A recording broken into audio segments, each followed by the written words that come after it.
வணக்கம் மக்களே! நம்ம இப்போ புறா வாங்க போறோம் மக்களே. அது எங்கன்னா, நம்ம ஊர்லேருந்து ஒரு 25 கிலோமீட்டர்ல குரங்கணி அப்படிங்கிற ஊர்ல தான் எடுக்க போறோம். நம்ம சப்ஸ்கிரைபரோட ஃப்ரெண்டு வீட்ல தான் மக்களே. போற வழிலாம் பாருங்க மக்களே, நல்லா சூப்பரா இருந்துச்சு. 2 பக்கமும் மரம், நடுவுல ரோடு, நிழலா இருந்துச்சு. சூப்பரா இருக்கு. இந்த மாரி பிளேஸ்னால எனக்கு ரொம்ப பிடிக்கும் மக்களே. ஸோ அங்க போனோம். அவங்க வந்து மாடியில தான் புறா போட்டிருந்தாங்க. ஒரு சின்ன கூடு வச்சிருந்தாங்க மக்களே. நம்ம போனப்போ புறாலாம் கழிச்சுட்டாங்க. இந்த கொண்ட பேர் இருக்கே, முஸ்கி பேர் அது போட்டிருந்தாங்க. இந்த பேர் தான் மக்களே நம்ம வாங்கியிருக்கிறோம்.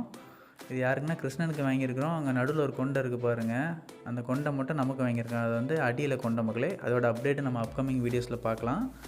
ஸோ அவங்க வீட்டில் இருக்கிற புறா பறக்கிறத நம்ம அடிக்க விட்டு காமிக்கலாமான்னு கேட்ட மக்களே. ஸோ நமக்காண்டி அடிக்க விட்டு காமிச்சாங்க. ஃபஸ்ட்டில் 2 பட்டா மட்டும் பற்றி விட்டாங்க. அது வந்து லைட்டாக மலர்ந்துச்சு. ஸோ என்ன ப்ரோ மலர தான் செய்யுது அப்படின்னு சொன்னதுனால அடுத்தல அவங்க ஃபீமேல் பெருசாக எடுத்து பற்றி விட்டாங்க. அதை மட்டும் அடிச்சிச்சு மக்களே. ஸோ அந்த வீடியோ அடுத்த கிளிப்பில் வரும் பாருங்கள். ஆக்சுவலாக அங்கே போகல எனக்கே ஒரு சர்ப்ரைஸ் மக்களே. என்னென்னா இந்த ப்ரோ வந்து நம்மளை சப்ஸ்கிரைப் பண்ணலை. ஸோ அவங்களோட ஃப்ரெண்டு தான் நமக்கு சஜஸ்ட் பண்ணாங்க இவங்கள. ஸோ அவங்கள்ட்ட புறா இருக்குன்னு நம்ம வாங்க போயிருந்தோம்.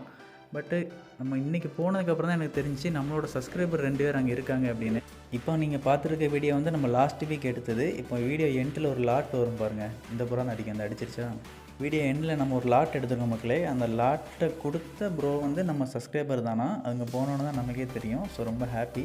அவங்க வீட்டு பக்கத்தில் இன்னொரு ப்ரோ புறா வளர்க்குறாங்க. அவங்களும் நம்ம சப்ஸ்கிரைபர் தானா. சொன்னாங்க என்ன ப்ரோ அந்த கொண்டை எடுத்தீங்க இன்னும் வீடியோ வரவே இல்லை அப்படின்னு. ஸோ நான் ஒரு ரோமர் வீடியோவில் சொல்லியிருப்பேன். ஒரு கொண்டை எடுத்துருக்குறோம், நம்ம அப்கமிங் அப்டேட்ஸில் பார்க்கலான்னு. ஸோ அவருக்காண்டி தான் இன்றைக்கே போட்டேன். அப்படி இல்லைன்னா இந்த வீடியோ நாளைக்கு தான் வர்றதா இருந்துச்சு.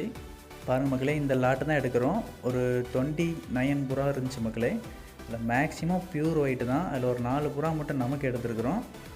திருப்பி மற்றதெல்லாம் பார்த்து எடுக்கலாம் பொறுமையாக. பட் நமக்கு எடுக்க டைம் இல்லை. ஸோ அதனால் மொத்தமாக எடுத்து வந்துட்டோம். எனக்கு பிடிச்ச ஒரு 4 மட்டும் எடுத்திருக்கேன். இதான் மக்களே அந்த 4மே சாதா தான். இந்த ஃபஸ்ட்டு இருக்கிறது வந்து ஃபீமேல் மக்களே. இந்த ஃபீமேல் எதுக்குன்னா ஒரு தௌடல் கிராஸ் மாதிரி ஒன்று இருக்குது, அதுக்காண்டி எடுத்துருக்குறேன். இது நல்லா பறக்கும்னு நினைக்கிறேன். அதே மாதிரி இந்த ஒயிட் வந்து எல்லாமே ரோமர் இல்லாட்டி ஏதாச்சும் ஒரு புறாவில் மிக்ஸ் பண்ணி தான் எடுத்துருப்பாங்கன்னு நினைக்கிறேன். நல்ல சைஸு. ஒரு சில சேனல்லாம் ரோமர்னு போடுறாங்க, அது இந்த மாதிரி தான் இருக்குது. அது என்ன கதைன்னு தெரில. ஸோ இது வந்து மெயில் மக்களே. இந்த மெயிலுக்கு பேருக்கு இந்த ஃபீமேல் எடுத்திருக்கோம். 2மே ப்யூர் ஒயிட்டு. மேக்ஸிமம் இது நம்ம ஃப்ரெண்டு செல்வா லாஃப்ட்டுக்கு போகும்னு நினைக்கிறேன். ஏன்னா அவன் லாஃப்ட் அப்டேட் பண்ணிட்டான்னு அதை அங்கே கொண்டு போட்டுருவேன். கார்னரில் நிற்காம பாருங்கள், பிளாக் அண்ட் ஒயிட்டு மாதிரி ப்ரௌனு. இவன் தான் மக்களே. இதோட ஐசைன் நான் இன்னொரு வீடியோவில் காமிக்கேன் அப்கமிங் வீடியோஸில். இதோட கண்ணு நல்லா இருந்துச்சு. ஸோ நல்லா பறக்கும் அப்படின்னு நினைக்கிறேன். ஸோ இந்த மெயிலுக்கு நம்ம ஃபஸ்ட்டு காமிச்சல ஒரு ஒயிட் ஃபீமேல் அதை போடலான்னு இருக்கிறோம். ஸோ அது பறக்க விட்டு பார்க்கலாம். நல்லா சூப்பராக பறப்பாங்க. ஸோ புறாலாம் எப்படி இருக்குங்கிறத மறக்காமல் கமெண்ட் பண்ணு மக்களே. தேங்க்யூ ஃபார் வாட்சிங். Keep supporting. தேங்க்யூ.